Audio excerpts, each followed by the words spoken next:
Hey Science Seekers, this is Mr. Pfeiffer.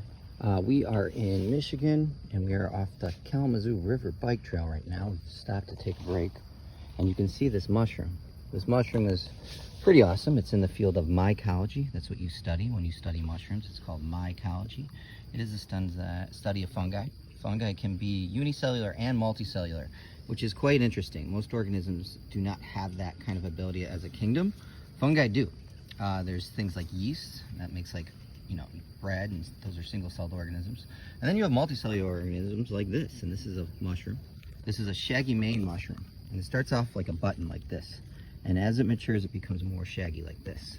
And eventually, it evolves into this. And this is when it's at its most mature state.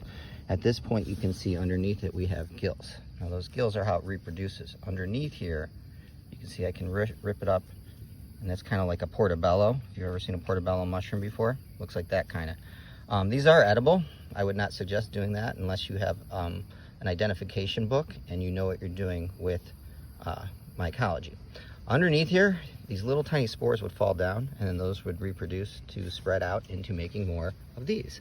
So what happens is one puffs out like so, drops its spores, and then more grow. These ones are still growing. They're still very premature, whereas these ones are still getting there. They're almost ready to start dropping spores, and then you get to the point where you're here dropping spores to reproduce more fungi.